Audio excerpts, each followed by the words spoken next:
ကဲအားလုံးပဲပေါ့နော်ဒီဟာကျွန်တော်မနေ့တော့တင်ထားပေးရတာပေါ့နော်အဲ့ဒါကျွန်တော်မားသွားလို့ဗျာအဲ့ဒါပြန်ပြီးပြင်ထားပေးရပါတော့ပြင်ထားပေးရဆိုတာလည်းကျွန်တော်မားပါဗျာကျွန်တော်ဒီမှာဒီဟာကြီးထည့်ပေါင်းလိုက်တာမားသွားတယ်ဒီဟာကိုထည့်ပေါင်းတကယ်ဆိုဒီကောင်ပါတရားမလို့ပေါင်းအောင်မယ်ထဲမှာအဲ့ဒါကြီးကိုထည့်ပေါင်းရကျွန်တော်မားသွားတယ်ဗျာအားလုံးပဲနော်အဲဒါကြောင့်မလို့အဲဒါကြောင့်ပြန်ပြင်ပေးလိုက်မှာပေါ့နော်ဆိုတော့ဒီမှာဟိုဟာဖြစ်ရမှာပေါ့နော်တကယ်တမ်းဆိုလို့ရှိရင်နှစ်ဖြစ်ရမှာပေါ့နော်ဒီမှာဆိုလို့ရှိရင်နှစ်ပေါ့နော်ရှင်းနဲ့ပေါင်းတော့ရှင်းနှစ်ခါပေါင်းတော့16ဆိုတော့18နဲ့4နဲ့ပေါင်းတော့22နဲ့ဒီမှာဆို16နဲ့ပေါင်းတော့38နဲ့4နဲ့ပေါင်းတော့40ဆိုတော့နှစ်တစ်လုံးဖြစ်ရမှာပေါ့နော်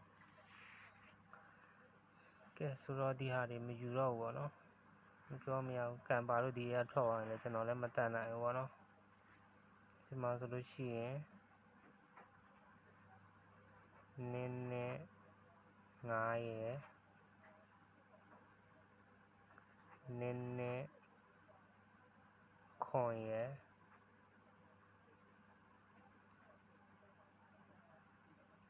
နင်း4 9ရယ်နင်း4ခွန်ရယ်ပေါ့နော်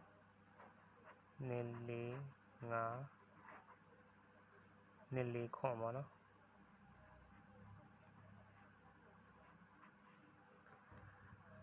ကဲအဲ့ဒီ4ခွက်ပေါ့နော်နင်း9ရယ်နင်း4 9ရယ်နင်းခွန်ရယ်နင်း4ခွန်ရယ်ပေါ့နော်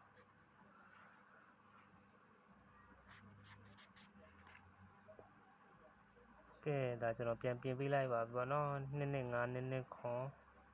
9နင်း4ခွန်ပေါ့နော်ကဲကျွန်တော်အမားထောက်ပြတဲ့အကိုတွေလည်းကျေးဇူးတင်ပါတယ်လို့ကျွန်တော်သိပါတယ်လို့ကဲဒါတော့ကံတရားပဲပေါ့လေနော်ထောက်ကြည့်ရမှာပေါ့နင်း5နင်းခွန်နင်း4 9နင်း4ခွန်ပေါ့နော်အဲ့ဒီနှစ်ကွက်ပေါ့ကဲအားလုံးပဲဒီလောက်ပါပဲနော်အဲ့ဒါလေးလာပြချင်းဖြစ်ပါတယ်လို့ရေးမတဲ့ဟာကြီးကထွက်သွားရင်တော့တတ်မနိုင်ဘူးပေါ့နော်အဲ့ဒါကတော့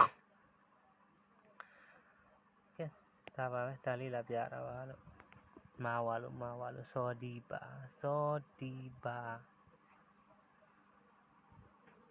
နင်း5နင်းခွန်နင်း4 9နင်း4ခွန်